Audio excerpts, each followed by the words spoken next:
Hey everyone, welcome back to another episode of Advanced League Tips, a series where we take a look at each champion individually and break down their lesser known combos, as well as animation canceling, input buffering, and item active combos with their kit. Today specifically we're going to be taking a look at Draven, and we're going to be taking a look at how to manipulate his Q and catching his axes, and showing you how to manipulate where the placement of his axes can go after they bounce off of an enemy. So without any further ado, let's just jump right into it. So jumping right into it, in order to manipulate Draven's axes correctly, we first must understand how the mechanic works.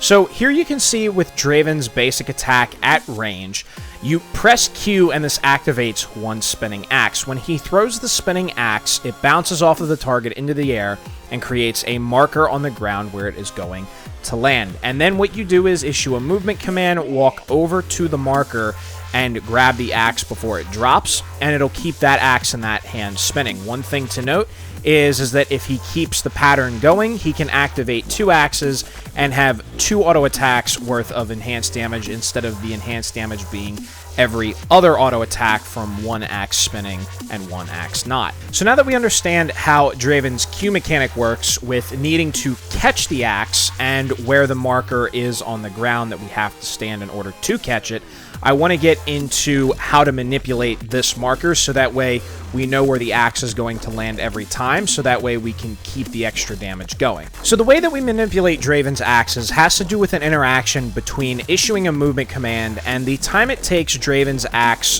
to go from his body to making contact with the enemy dummy. So in this slowed down example here, you can see that after Draven's casting of the auto attack, the axe is en route to hitting the enemy dummy. Now, during that in-between time, you can see here that I issue a move command down below Draven, and Draven begins to walk in that direction.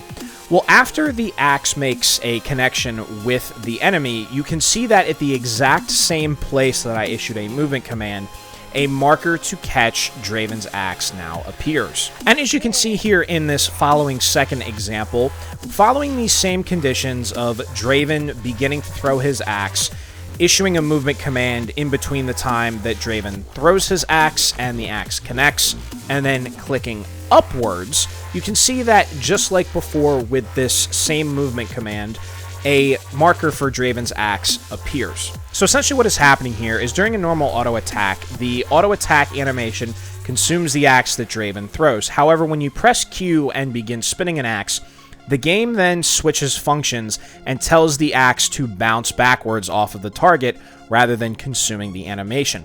Now, as I had mentioned, there is that in-between time when you throw the axe and when the axe makes connection with the enemy dummy.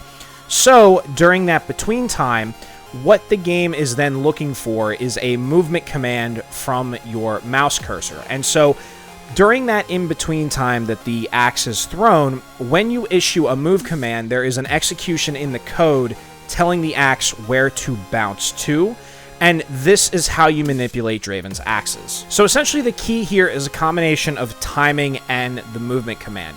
When the axe is mid-air, you issue that movement command, and then that movement command in turn tells the game, okay, when the axe bounces, this is where this is going to land. Another thing to note that I have found from this is it does have a range of area that it can only land to. So if you try to throw Draven's axe but then click directly 180 degrees on the other side of the dummy, it is not going to land there unless you are within 200 units. So if you are beyond 200 units of range, essentially your axes are only going to bounce within a certain cone section that it is coded to receive. However, if you get close enough to the dummy, you can actually do circle commands around said dummy or enemy.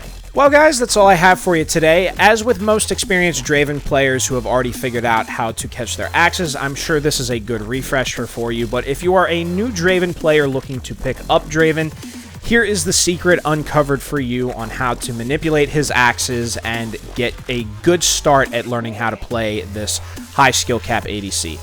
As always, guys, don't forget to hit me up on Twitter for some awesome video game photography. Don't forget to follow me on Instagram, and for even more content, swing on over to the community tab.